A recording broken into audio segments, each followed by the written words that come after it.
दोस्तों, टीके study classes के यूट्यूब चैनल में सभी प्रिय मित्रों का बहुत बहुत स्वागत, हार्दिक अभिनंदन है। देखिए फ्रेंड्स, आज हम राजस्थान की क्लाइमेट संस्कृति के अंदर हम बात कर रहे थे, राजस्थानी वाद्य यंत्रों की चर्चा अपन कर रहे थे। आज हम बात करेंगे दोस्तों सुशिर वाद्य यंत्र के बारे में। इससे पहले हमने बात की है दोस्तों तत्वाद्य यंत्रों की, हमने बहुत ही डिटेल से हमने चर्चा की है। तो दोस्तों मेरे साथ लगातार जुड़े रहेगा और टीके स्टडी क्लासेस चैनल उसको लगातार शेयर सब्सक्राइब भी करते रहेगा। तो स्टार्ट करते हैं आज का टॉपिक, सुशिर वाद्य यंत्र। देखिएगा देखिए दोस्तों, जो सुशिर वाद्य यंत्र है जिसको हम फूंक मारकर बजाते हैं, इन्हें इसीलिए इसको सुशिर वाद्य यंत्र कहते हैं। यानी कि जो सुशिर वाद्य यंत्र है, यानी कि ऐसा वाद्य यंत्र जिसको फूंक मारकर हम बजाते हैं, उसी को हम सुशिर वाद्य यंत्र कह सकते हैं।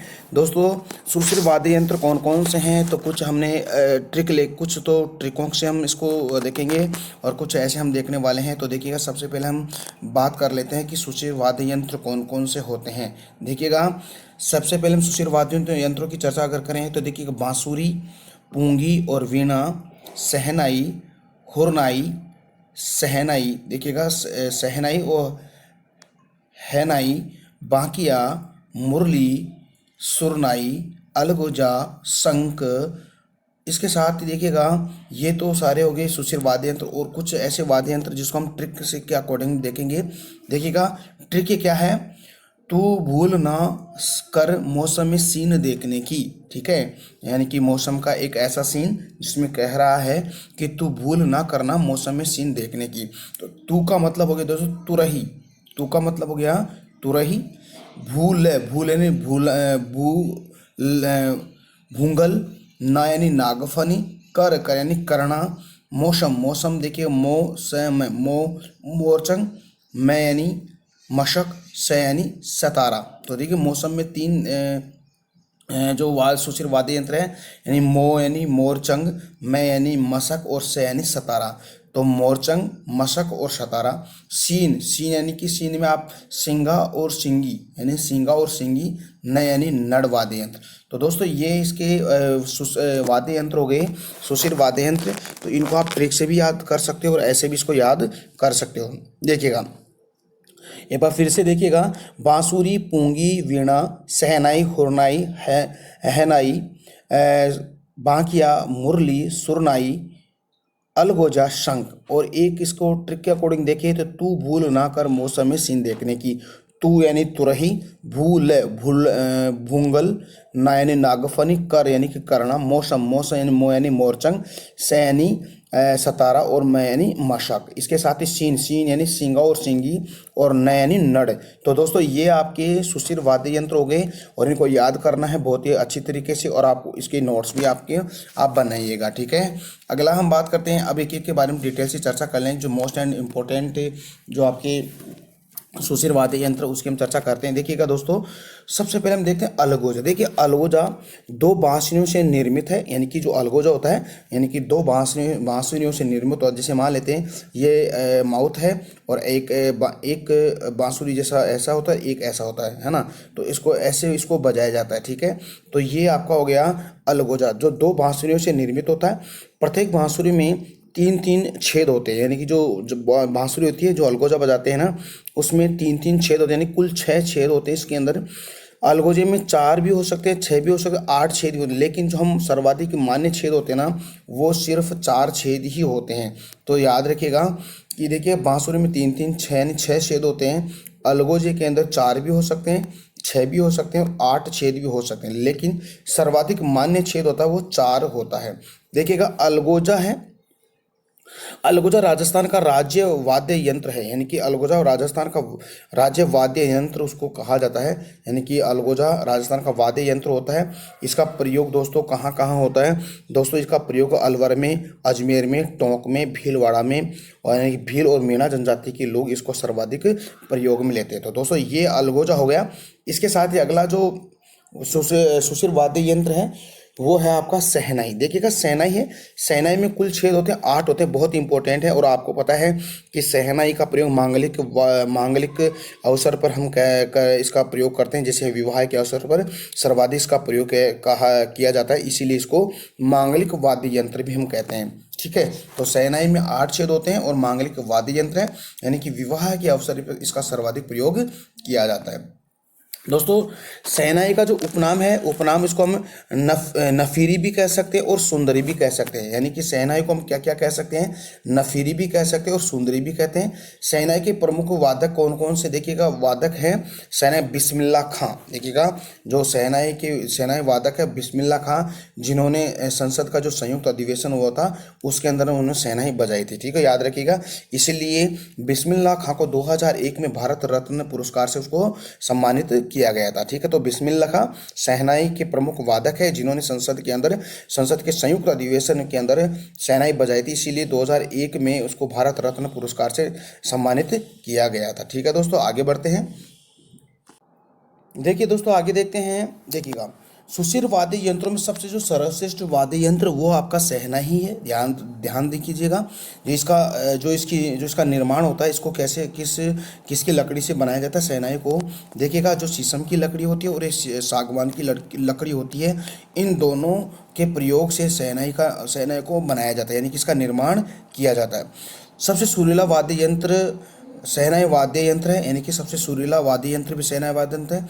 ठीक है, 2 वादक एक साथ इसको बजा सकते हैं, यानी कि 2 वादक होते हैं इसको बजाने वाले, वो एक साथ इसको बजाते हैं। ठीक है, मांगलिक अवसर पर बजाते हैं इसको। शहनाई वाद्य यंत्र की आकृति चिलम के समान तथा सर्वाधिक प्रयोग पश्चिमी राजस्थान में किया जाता है।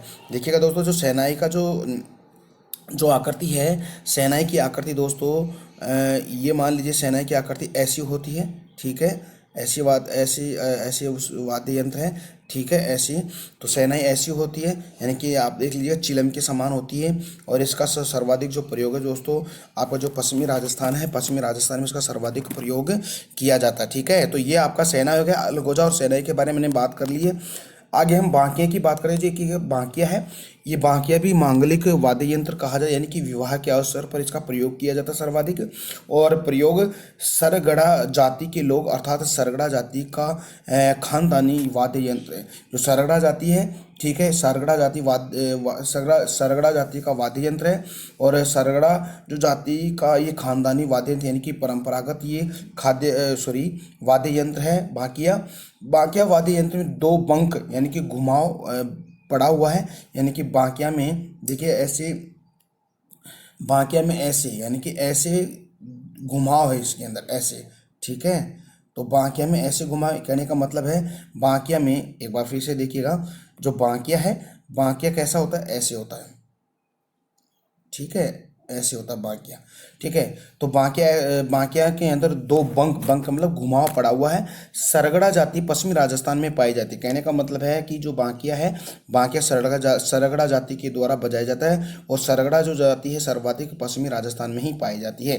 तो ये बहुत इंपॉर्टेंट है, बात याद रखिएगा। अब देखिए अगला जो वाद्य यंत्र है, अगला वाद्य यंत्र मोरचंग। देखिएगा मोरचंग के बारे में हम बात करें तो सबसे पहले हम बात करते हैं मोरचंग है। मोरचंग जो यूरोप का एक वाद्य यंत्र है, जो जूफ हार्फ। देखिएगा यूरोप का एक वाद्य जूफ हार्फ के समान ये मिलता जुलता है, इसीलिए इसे राजस्थान का जूफ हार्फ वाद्य यंत्र भी कहा जाता है।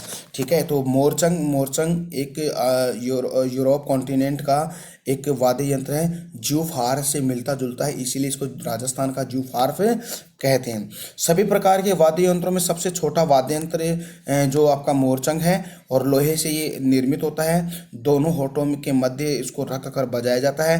और ये पश्चिमी राजस्थान के अंदर लंगा जनजाति के द्वारा इसका प्रयोग किया जाता है। तो याद रखिएगा, हमने बात की है आपका जो अलगोजा है, अलगोजा के बाद हमने बात की है शहनाई, और शहनाई के बाद हमने बात की है बांकिया, और बांकिया के बाद हम मोरचंग की हम बात कर रहे हैं। तो मोरचंग इसको जूफ हार्फ भी कहते हैं और ये राजस्थान का जूफ हार्फ है। इसे ये जो यूरोप का जूफ हार्फ से मिलता जुलता है, इसलिए राजस्थान का जूफ हार्फ इसको मोरचंग को कहते हैं। सभी प्रकार की जितने भी वाद्य यंत्र हैं उनमें सबसे छोटा वाद्य यंत्र मोरचंग है और ये लोहे से निर्मित होता है और दोनों होठों के मध्य रखकर इसको बजाया जाता है। और पश्चिमी राजस्थान के अंदर जो लंगा जनजाति है उसके द्वारा इसका सर्वाधिक प्रयोग किया जाता है। इसके बाद हम तुरही की बात अपन करें तो दोस्तों तुरही है, तुरही पीतल से निर्मित एक वाद्य यंत्र है। राजघराने या राज दरबारों में इसका सर्वाधिक प्रयोग किया जाता है। इसके साथ साथ जब युद्ध स्थलों पर भी इसका सर्वाधिक प्रयोग किया जाता है तुरही का। तो याद रखिएगा तुरही भी पीतल से निर्मित है और इसका राजघराने से इसका प्रयोग होता है और युद्ध स्थलों में भी इसका प्रयोग किया जाता है। ठीक है, इसके साथ ही राजस्थान में तुरी जाति के प्रयोग से इसका नाम तुरही वाद्य यंत्र पड़ा। यानी कहने का मतलब है कि राजस्थान में एक तुरी जाति है, तुरी जाति के नाम पर ही इसका नाम तुरही वाद्य यंत्र पड़ा है। ठीक है, तो याद रखिए, बहुत इंपॉर्टेंट है। अब देखिए दोस्तों बांसुरी की बात कर लेते हैं। देखिएगा जो बांसुरी है, बांसुरी में कुल छेद 7 होते हैं, बहुत इंपॉर्टेंट है। बांसुरी के अंदर कुल छेदों की संख्या कितनी होती है? 7 होती है। यह छेद निश्चित दूरी पर होती है, यानी कि जैसे मान लेते हैं ये बांसुरी है, ठीक है, बांसुरी है और ये निश्चित दूरी पर ये छेद होते हैं। ठीक है, तो ये कितने छेद हो गए? यानी कि इसमें कितने छेद है? 7 छेद होते हैं, जिसमें सुर शुद्ध होता है, यानी कि जो इसमें सुर निकलता है बिल्कुल शुद्ध निकलता है। याद रखिएगा बांसुरी के अंदर। इसके साथ हम देखें कि भूंगल और रणभेरी दोनों को एक संयुक्त रूप से ले लेते हैं। भूंगल या रणभेरी, युद्ध आरंभ होने से इस वाद्य यंत्र का प्रयोग किया जाता था। इस कारण इसका नाम रणभेरी पड़ा है। यानी कि युद्ध आरंभ होने से इस वाद्य यंत्र का प्रयोग किया जाता था, इस कारण इसका नाम रणभेरी पड़ा है। यानी कि युद्ध के अंदर इसका प्रयोग किया जाता है। युद्ध स्टार्ट होने से पहले रणभेरी बजाई जाती थी, इसके बाद में युद्ध प्रारंभ होता था। ठीक है, मेवाड़ के भाट जाति के लोग इसका सर्वाधिक प्रयोग करते हैं। यानी कि मेवाड़ की जो भाट जनजाति है, इस भाट जनजाति की तरफ सर्वाधिक इसका प्रयोग किया जाता है। भवई जाति का ये लोकप्रिय क्या है? वाद्य यंत्र, इसलिए इसका नाम भूंगल पड़ा है। ठीक है, तो याद रखिएगा। अब हम बात करें नागफणी। देखिए नागफणी क्या है? नागफणी भी एक सुशिर वाद्य यंत्र होता है और इसका प्रयोग जो सर्वाधिक साधु जो सन्यासी इसका प्रयोग करते हैं, तो नागफनी है। तो दोस्तों आज हमने बात की है जो सुशिर वाद्य यंत्र है। सुशिर वाद्य यंत्रों के अंदर हमने एक ट्रिक के अकॉर्डिंग आपको बताया था, तो उस ट्रिक आप याद रखिएगा। ट्रिक क्या है कि तू भूल ना कर मौसम में सीन देखने की। इसका मतलब है तुरही, भूंगल, नागफनी, करना, मोरचंग, मशक, सतारा, सिंगा सिंगी और नड। इसके साथ ही हमने बात की थी बांसुरी, पूंगी, वीणा, शहनाई, हुरनाई, भांकिया, मुरली और सुरनाई, अलगोजा और शंख, ये सारे के सारे दोस्तों वाद्य यंत्र हैं। तो दोस्तों आज का वीडियो कैसा लगा? उम्मीद करता हूँ कि आज का वीडियो आपको बहुत ही अच्छा लगा है। तो दोस्तों अच्छा लगा तो प्लीज़ अपना टीके स्टडी क्लासेस चैनल है उसको लगातार शेयर सब्सक्राइब भी करते रहिएगा। तो दोस्तों मेरे को इजाज़त दीजिएगा, कल हम मिलेंगे एक नया वाद्य यंत्र, यानी कि हम बात करेंगे घन वाद्य यंत्रों की हम चर्चा करेंगे। तो फिर कल मिलते हैं नया टॉपिक के साथ, तब तक के लिए मेरे को इजाज़त दीजिएगा दोस्तों। नमस्कार, बाय बाय।